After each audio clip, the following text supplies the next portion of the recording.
Stony Brooks ನಲ್ಲಿ ಪೊಲೀಸರು ಮಹಾಜರು ಮಾಡಿದ್ರು. ಟಿವಿ9ಗೆ ಸಿಕ್ಕಿರುವಂತಹ ಎಕ್ಸ್ಕ್ಲೂಸಿವ್ ಫೋಟೋ. ಕೊಲೆಗೂ ಮುನ್ನ ರೆಸ್ಟೋರೆಂಟ್ ನಲ್ಲಿ ಪಾರ್ಟಿ ಆಗಿತ್ತು. ಈ ಡಿ ಗ್ಯಾಂಗ್ ಮಾಡಿದಂತಹ ಪಾರ್ಟಿ ಇದು.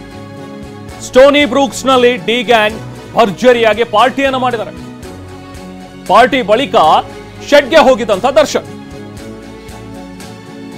ಟಿವಿ9ಗೆ ಸಿಕ್ಕಿದ ಈ ಒಂದು ಎಕ್ಸ್ಕ್ಲೂಸಿವ್ ಫೋಟೋ, ಅದನ್ನು ಕೂಡ ಇನ್ನೇನು ಕೆಲವೇ ಹೊತ್ತಿನಲ್ಲಿ ನಿಮ್ಮ ಮುಂದೆ ಇಡ್ತೀವಿ. ಸ್ಟೋನಿ ಬ್ರೂಕ್ಸ್ ನಲ್ಲಿ ಪೊಲೀಸರು ಮಹಾಜರು ಮಾಡಿರುವಂತದ್ದು ನೋಡಿ. ಇದೇ ಫೋಟೋ. ಪೊಲೀಸರು ಸ್ಟೋನಿ ಬ್ರೂಕಿಗೆ ಈ ಆರೋಪಿಗಳನ್ನೆಲ್ಲರನ್ನು ಕೂಡ ಏನ್ ಕರ್ಕೊಂಡು ಹೋದ್ರಲ್ಲ, ಕರ್ಕೊಂಡು ಹೋಗಿ ಮಹಾಜರು ಮಾಡ್ತಾ ಇರುವಂತಹ ಈ ಫೋಟೋ. ಬ್ಲೂ ಟಿ ಶರ್ಟ್ ಹಾಕೊಂಡು ಕೂತಿರುವಂತಹ ದರ್ಶನ್, ಅವ್ರ ಜೊತೆಗೇನೆ ಇರುವಂತಹ ಅವರ ಪಟಾಲಂ, ಎಲ್ಲರನ್ನೂ ಕೂಡ ಸ್ಟೋನಿ ಬ್ರೂಕಿಗೆ ಕರ್ಕೊಂಡು ಹೋಗಿ ಪಾರ್ಟಿ ಮಾಡಿದಂತಹ ಅದೇ ಸ್ಥಳದಲ್ಲಿ ಕೂತ್ಕೊಂಡು ಪೊಲೀಸರು ಮಹಾಜರು ಮಾಡ್ತಾ ಇರುವಂತಹ ದೃಶ್ಯಗಳು. ಆ ಫೋಟೋ, ಎಕ್ಸ್ಕ್ಲೂಸಿವ್ ಫೋಟೋ ಟಿವಿ9ಗೆ ಈಗ ಸಿಕ್ಕಿದೆ. ಅದರಲ್ಲಿ ನೋಡಬಹುದು ಡಿ ಗ್ಯಾಂಗ್, ಡಿ ಪಟಾಲಂ ಏನಿತ್ತು, ವಿನಯ್, ಪ್ರದೋಷ್, ರಾಘವೇಂದ್ರ, ಪವನ್, ಇವರೆಲ್ಲರೂ ಕೂಡ ಜೊತೆಗೆ ಕೊನೆಯಲ್ಲಿ ಲಾಸ್ಟ್ ಅಲ್ಲಿ ಬಹುಶಃ ಗುಂಗುರು ಕೂದಲಿನಲ್ಲಿ ಕಾಣ್ತಾ ಇರೋರು ಚಿಕ್ಕಣ್ಣ ಇರಬಹುದಾ ಗೊತ್ತಿಲ್ಲ. ಈ ಫೋಟೋವನ್ನ ಕ್ಲೋಸ್ ಆಗಿ ಅಬ್ಸರ್ವ್ ಮಾಡಿದ್ರೆ ಬಹುಶಃ, ಯಾಕಂದ್ರೆ ಅವತ್ತು ಪಾರ್ಟಿಯಲ್ಲಿ ಚಿಕ್ಕಣ್ಣ ಕೂಡ ಭಾಗಿಯಾಗಿದ್ರು ಅನ್ನುವಂಥದ್ರ ಬಗ್ಗೆ ಇರುವಂತಹ ಮಾಹಿತಿ. ಅದಕ್ಕೆ ಸಂಬಂಧಪಟ್ಟಂತೆ ಈಗಾಗಲೇ ಚಿಕ್ಕಣ್ಣನನ್ನ ಕರೆದು ವಿಚಾರಣೆಯನ್ನ ಕೂಡ ಮಾಡಿರುವಂತಹ ಪೊಲೀಸರು ಆತನ ಹೇಳಿಕೆಯನ್ನ ಕೂಡ ದಾಖಲು ಮಾಡ್ಕೊಂಡಿದ್ದಾರೆ. ಒಟ್ಟಲ್ಲಿ ಹತ್ಯೆ ಆದಂಥ ದಿನ, ಆವತ್ತು ಹಲ್ಲೆ ಮಾಡಿ ಡಿ ಪಟಾಲಂ ಎಲ್ಲರೂ ಕೂಡ ಹೋಗಿ ಅಲ್ಲಿ ಕೂತ್ಕೊಂಡು ರೆಸ್ಟೋರೆಂಟ್ನಲ್ಲಿ, ಸ್ಟೋನಿ ಬ್ರೂಕ್ ರೆಸ್ಟೋರೆಂಟ್ನಲ್ಲಿ ಪಾರ್ಟಿ ಮಾಡ್ತಾ ಇರುವಂತಹ ಈ ಫೋಟೋ. ಇದಕ್ಕೂ ಮುಂಚೆ ಎರಡು ಫೋಟೋಗಳನ್ನ ನೋಡ್ತಾ ಇದ್ವಿ. ಮಹಾಜರು ವೇಳೆ A2 ದರ್ಶನ್, A3 ಪವನ್ ಇರುವಂತದ್ದನ್ನ ನೋಡ್ತಾ ಇದ್ವಿ. A10 ವಿನಯ್, A11 ಆಗಿರುವಂತಹ ನಾಗರಾಜ್, A14 ಪ್ರದೋಷ್, ಜೊತೆಗೆ ನಟ ಚಿಕ್ಕಣ್ಣ ಇರೋದು. ನಟ ಚಿಕ್ಕಣ್ಣನಿಂದ ಕೂಡ ಮಹಾಜರು ಸಂದರ್ಭದಲ್ಲಿ ಮಾಹಿತಿಯನ್ನ ಪಡ್ಕೊಂಡಿದ್ದಾರೆ. ಆತನ ಸ್ಟೇಟ್ಮೆಂಟ್ ಅನ್ನ ಕೂಡ ಪೊಲೀಸರು ಪಡ್ಕೊಂಡಿದ್ದಾರೆ.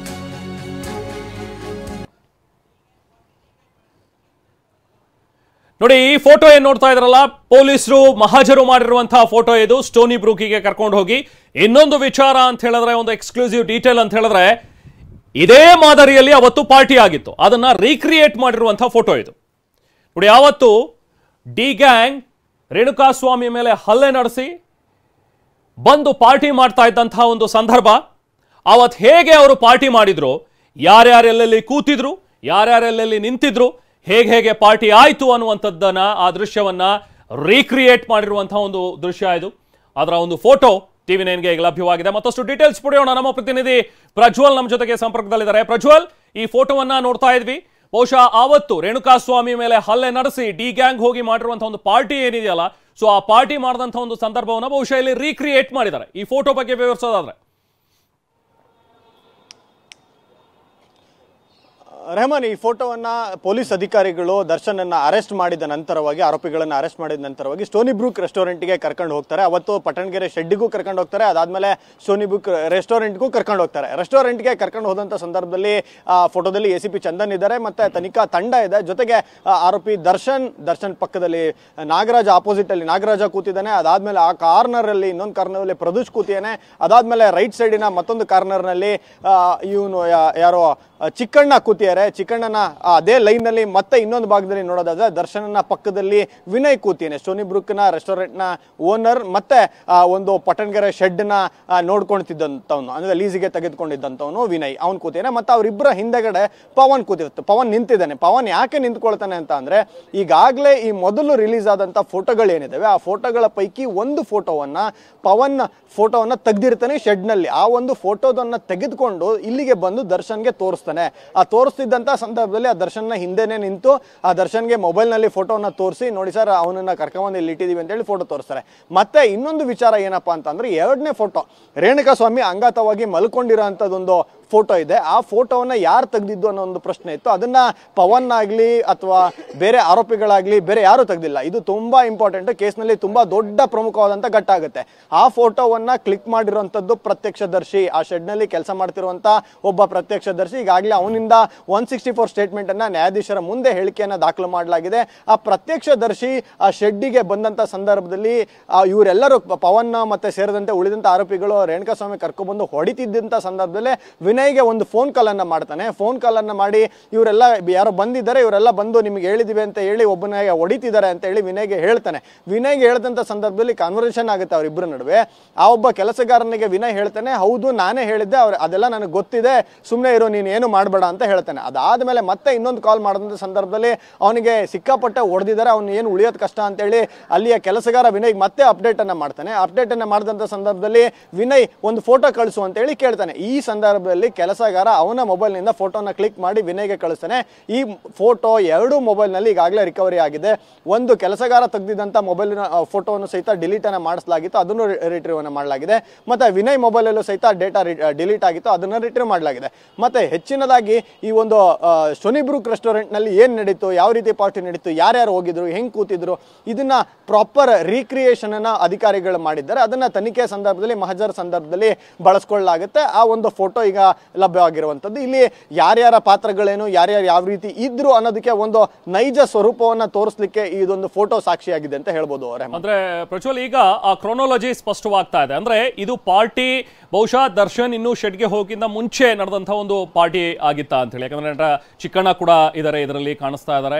ಸೊ ಇದಾದ ನಂತರ ನೀವು ಹೇಳಿದ ಹಾಗೆ ಯಾವಾಗ ಪವನ್ ಫೋಟೋಗಳನ್ನ ತೋರಿಸ್ತಾನೋ, ಅಂದ್ರೆ ಇವನನ್ನು ಕರ್ಕೊಂಡು ಬಂದು ಕೂಡ ಹಾಕಿದರೆ ಈ ರೀತಿಯಾಗಿ ಹೊಡೆದಿದ್ದಾರೆ ಅಂತ ಹೇಳಿ, ಅದಾದ ನಂತರ ಬಹುಶಃ ಡಿ ಗ್ಯಾಂಗ್ ಈ ಪಟಾಲಂ ಮತ್ತೆ ಸೇರ್ಕೊಂಡು ಶೆಡ್ಗೆ ಹೋಗಿರುವಂತದ್ದು. ಬಹುಶಃ ಇದು ಕ್ರೊನಾಲಜಿ ಪ್ರಕಾರ ಆಗಿರುವಂತದ್ದು, ಅವತ್ತು ನಡೆದಿರುವಂತ ಒಂದು ಘಟನೆ. ಹಾಗಾದ್ರೆ ಪ್ರಜ್ವಲ್,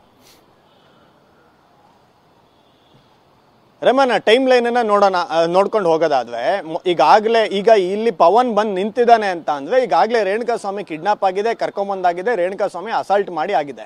ಅಸಾಲ್ಟ್ ಮಾಡಿದ ಸಂದರ್ಭದಲ್ಲಿ ಅವ್ನು ಕೈಕಾಲು ಹಿಡಿದು ಬೇಡ್ಕೊಂಡು ಇವ್ರುಗಳನ್ನ ಫೋಟೋ ತೆಗೆದಿದ್ದಾಗಿದೆ.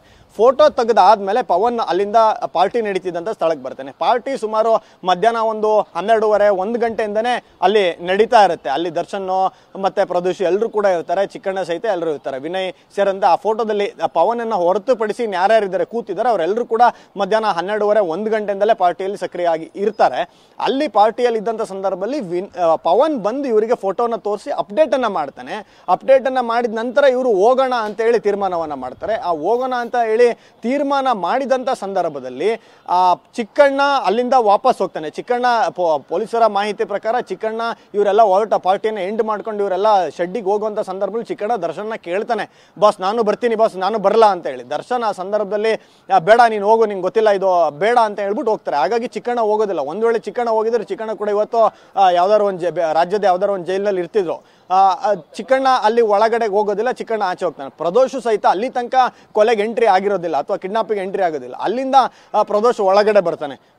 ಇವ್ರ ಜೊತೆಗೆ ದರ್ಶನ್ ಜೊತೆಗೆ ಪ್ರದೋಷ್ ಬರ್ತಾನೆ. ನಾಗರಾಜು, ಪ್ರದೋಷ್ ಇವರೆಲ್ಲರೂ ಕೂಡ ಅಲ್ಲಿಂದ ಹೋಗ್ತಾರೆ. ನಾಗರಾಜು ಪ್ರಾಬಬ್ಲಿ ಅದಕ್ಕೆ ಮುಂಚೆನೆ ಹೋಗಿ ಬಂದಿದ್ದ ಅನ್ನೋದು ಒಂದು ಮಾಹಿತಿ, ಅದು ಕೂಡ ಇನ್ನೊಂದಷ್ಟು ಸ್ಪಷ್ಟತೆ ನಮಗೆ ಸಿಗ್ಬೇಕಾಗುತ್ತೆ. ಇದು ಒಂದು ಟೈಮ್ ಲೈನ್ ಆರ್ಡರ್. ಇದಾದ್ಮೇಲೆ ಈ ಫೋಟೋ ಅಂದ್ರೆ ಈ ಇನ್ಸಿಡೆಂಟ್ ರೆಸ್ಟೋರೆಂಟ್ ನಲ್ಲಿ ಆದ್ಮೇಲೆ ದರ್ಶನ್ ಪವಿತ್ರ ಗೌಡ ನಿವಾಸಕ್ಕೆ ಹೋಗ್ತಾರೆ. ಅಲ್ಲಿಂದ ಪವಿತ್ರ ಗೌಡನ್ನ ಪಿಕ್ ಮಾಡ್ಕೊಂಡು ಕರ್ಕೊಂಡು ಶೆಡ್ಡಿಗೆ ಸ್ಪಾಟ್ಗೆ ಹೋಗುವಂತದ್ದಾಗತ್ತೆ. ಇದು ಒಂದು ಟೈಮ್ ಲೈನು.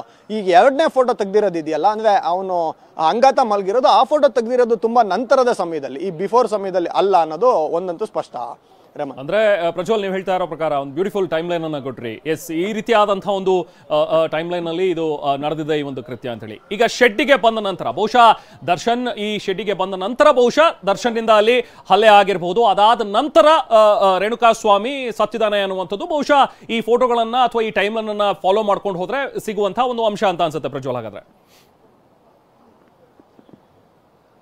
100% ರೆಮನ್. ಅದಕ್ಕೇನೆ ಪೊಲೀಸರು ಪ್ರಾಥಮಿಕ ಹಂತದಲ್ಲಿ ದರ್ಶನ್ನ ಒಂದು 2-3 ದಿನ ಸಾಫ್ಟ್ ಆಗಿ ಟ್ರೀಟ್ ಮಾಡ್ತಾರೆ. ದರ್ಶನ್ನ, ವಿನಯ್ನ, ಇವರೆಲ್ಲರೂ. ಯಾಕಂದ್ರೆ ಇವ್ರು ಯಾರೋ ಹುಡುಗರು ಮಾಡಿರೋದನ್ನ ಇವ್ರ ತಲೆ ಕಟ್ಬಿಟ್ರ, ಇವ್ರದ್ದು ನಿಜವಾಗ್ಲೂ ಇನ್ವಾಲ್ವ್ಮೆಂಟ್ ಇದೆಯಾ ಇಲ್ವಾ, ಇವ್ರಿಗೆಲ್ಲ ಗೊತ್ತಿತ್ತಾ, ಅದಾದ್ಮೇಲೆ ಇವರು ಹಿಂಗ್ ಮಾಡ್ಬಿಟ್ಟಿದೀವಿ ಅಂತ ಹೇಳಿದ್ಕೆ ಬಂದ್ರ, ಇದೆಲ್ಲ ಪ್ರಶ್ನೆಗಳು ಪೊಲೀಸರ ತಲೆಗೆ ಫಸ್ಟ್ ಬಂದಿದ್ದು. ದರ್ಶನ್ ನಿಜವಾಗ್ಲೂ ಇನ್ವಾಲ್ವ್ಡಾ ಅಥವಾ ಏನೋ ತಲೆಗೆಲ್ಲ ಕಟ್ಬಿಟ್ರ ಅವನ ಅಭಿಮಾನಿಗಳು, ಅವನ ಶಿಷ್ಯಂದಿರು ಮಾಡ್ಬಿಟ್ಟಿ ಅಂತ.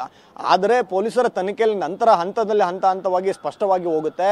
ಇವರೆಲ್ಲ ಇವರೆಲ್ಲ ಒಟ್ಟಿಗೆ ಪಾರ್ಟಿ ಮಾಡ್ತಾ ಕೂತಿರ್ತಾರೆ. ಬಂದು ಫೋಟೋ ತೋರಿಸೋಂಥದ್ದು CCTV ಫೋಟೇಜಸ್ ಸಿಗುತ್ತೆ, ಅಲ್ಲಿ ಆ ಫೋಟೋ ತೆಗಿಯೋಂಥದ್ದಿದೆ. ಮತ್ತು ಹೊರಗಡೆ ಸೆಕ್ಯೂರಿಟಿ ಗಾರ್ಡ್ಗಳನ್ನ ಅಂದರೆ ಸೆಕ್ಯೂರಿಟಿ ಗಾರ್ಡು ಮತ್ತು ಇನ್ನೊಬ್ಬ ವ್ಯಕ್ತಿಯನ್ನು ಕರ್ಕೊಂಬಂದು ವಿಚಾರಣೆ ಮಾಡಿದಂಥ ಸಂದರ್ಭದಲ್ಲಿ, ಐ ವಿಟ್ನೆಸ್ಗಳನ್ನು ವಿಚಾರಣೆ ಮಾಡಿದಂಥ ಸಂದರ್ಭದಲ್ಲಿ ಇವರೆಲ್ಲ ಕಾನ್ವರ್ಸೇಷನ್ ಆಗಿದೆ. ಅಂದರೆ ಒಂದು ಸೂಕ್ಷ್ಮವಾಗಿ ನೋಡಬೇಕು, ಅಲ್ಲಿಗೆ ಯಾರನ್ನೋ ಕರ್ಕೊಂಬರ್ತಾರೆ ಅನ್ನೋ ವಿಷಯ ವಿನಯ್ಗೆ ಮೊದಲೇ ಗೊತ್ತಿತ್ತು. ವಿನಯ್ಗೆ ಯಾರನ್ನೋ ಕರ್ಕೊಂಬರ್ತಿದ್ದಾರೆ, ಕರ್ಕೊಂಡು ಬಂದು ಹೊಡಿತಿದ್ದಾರೆ ಅಂದ ತಕ್ಷಣ ಅಲ್ಲಿ ಕೆಲಸ ಮಾಡ್ತಿದ್ದ ಅಂತ ಕೆಲಸಗಾರ ಅಪ್ಡೇಟ್ ಮಾಡ್ತಾನೆ. ಆವಾಗ ವಿನಯ್ ಹೌದು ನನಗೆ ಗೊತ್ತಿದೆ, ನಾನೇ ಹೇಳಿದ್ದೀನಿ, ಇನ್ನು ತಲೆ ಕೆಡಿಸ್ಕೊಂಬೇಡ ಸುಮ್ಮನೆ ಇರು ಅಂತೇಳಿ ಕೆಲಸಗಾರಂಗೆ ಹೇಳ್ತಾನೆ. ಕೆಲಸಗಾರಂಗೆ ನಂತರದಲ್ಲಿ ಇಲ್ಲ ಅವ್ನು ಕೆಳಗಡೆ ಬಿದ್ದೋದ ಅಂತ ತಕ್ಷಣ ಒಂದು ನಿಮಿಷ ಬಂದ ಇದೇ ವಿಚಾರ ಕಂಟಿನ್ಯೂ ಮಾಡೋಣ. ಇನ್ನು ACP ಚಂದನ್ ನೇತೃತ್ವದಲ್ಲಿ ನಡೆದಿದ್ದಂತಹ ಮಹಾಜರು ಪ್ರಕ್ರಿಯೆ, ರೇಣುಕಾ ಸ್ವಾಮಿ ಕೊಲೆ ಬಗ್ಗೆ ಇಂಚಿಂಚು ಮಾಹಿತಿಯನ್ನ ಸಂಗ್ರಹ ಮಾಡಿರುವಂತಹ ಒಂದು ಫೋಟೋ, ಆರೋಪಿ ದರ್ಶನ್ ಮುಂದೆ ಕೂರಿಸಿಕೊಂಡು ತನಿಖೆ ನಡೆಸಿರುವಂಥದ್ದು. ಮಹಾಜರ್ ವೇಳೆಯೇ ಮೌನಕ್ಕೆ ಜಾರಿದಂತಹ ದರ್ಶನ್, ಏನಾಗುತ್ತೋ ಏನೋ ಅಂತ ಭಯದಲ್ಲಿ ಕಂಡು ಬಂದಿರುವಂತಹ ದಾಸ, ಕೇಳಿದಂತಹ ಪ್ರಶ್ನೆಗಳಿಗೆ ಯಾವುದೇ ರೀತಿಯಾದ ಸಮಂಜಸ ಉತ್ತರವನ್ನ ಕೊಟ್ಟಿರಲಿಲ್ಲ ದರ್ಶನ್ ಅನ್ನುವಂಥದ್ದು ಕೂಡ ತನಿಖೆಯಿಂದ ಬಯಲಾಗಿರುವಂತಹ ವಿಚಾರ. ಸ್ಟೋನಿ ಬ್ರೂಕ್ನಲ್ಲಿ ಪಾರ್ಟಿ ಮಾಡ್ತಾ ಕೂತಿದ್ದಂತಹ ಇವರೆಲ್ಲರಿಗೂ ಕೂಡ ಪವನ್ ತೋರಿಸುವಂತಹ ಒಂದು ಫೋಟೋ, ಅದಾದ ನಂತರ ಆಗುವಂತಹ ಬೆಳವಣಿಗೆಗಳು. ನಂತರ ಇಡೀ ಟೀಮ್ ಪಟ್ಟಣಗೆರೆ ಶೆಡ್ಗೆ ಬಂದು ಯಾವ ರೀತಿಯಾಗಿ ಕ್ರೌರತೆಯನ್ನು ಮೆರೆದಿದೆ, ಆ ಕ್ರೌರತೆಗೆ ಸಾಕ್ಷಿ ಆ ಎರಡು ಫೋಟೋಗಳು. ಇನ್ನೊಂದು ACP ಚಂದನ್ ಅವರ ನೇತೃತ್ವದ ತಂಡ ಸ್ಟೋನಿ ಬ್ರೂಕ್ ರೆಸ್ಟೋರೆಂಟ್ಗೆ ಹೋಗಿ ಅಲ್ಲಿ ಹೇಗೆ ಅವತ್ತಿನ ಬಹುಶಃ ಮಧ್ಯಾಹ್ನದಿಂದನೇ ಆರಂಭವಾಗಿರುವಂಥ ಪಾರ್ಟಿ ಇವರದ್ದು, ಅವತ್ತು ಹೇಗೆ ಪಾರ್ಟಿ ಆಯಿತು, ಯಾರ್ಯಾರೆಲ್ಲೆಲ್ಲಿ ಕೂತಿದ್ರು, ಯಾವಾಗ ಇದ್ರ ಬಗ್ಗೆ ಮಾಹಿತಿ ಸಿಕ್ತು, ಹೇಗೆ ಮಾಹಿತಿ ಸಿಕ್ತು, ಯಾರು ಇದನ್ನ ಫೋಟೋ ಫಸ್ಟ್ ತೋರಿಸಿದ್ರು, ಅದೆಲ್ಲದನ್ನು ಕೂಡ ರೀಕ್ರಿಯೇಟ್ ಮಾಡಿ ಅದನ್ನೆಲ್ಲವನ್ನು ಕೂಡ ವಿಡಿಯೋ ಚಿತ್ರೀಕರಣವನ್ನು ಮಾಡ್ಕೊಂಡಿದ್ದಾರೆ. ಯಾಕಂದ್ರೆ ತನಿಖೆಯ ಸಂದರ್ಭದಲ್ಲಿ ಚಾರ್ಜ್ ಶೀಟನ್ನು ಹಾಕುವಾಗ ನ್ಯಾಯಾಲಯದಲ್ಲಿ ವಾದವನ್ನು ಮಂಡಿಸುವಂತಹ ಸಂದರ್ಭದಲ್ಲಿ ಇವೆಲ್ಲವೂ ಕೂಡ ಬಹಳ ಮುಖ್ಯವಾಗುತ್ತೆ.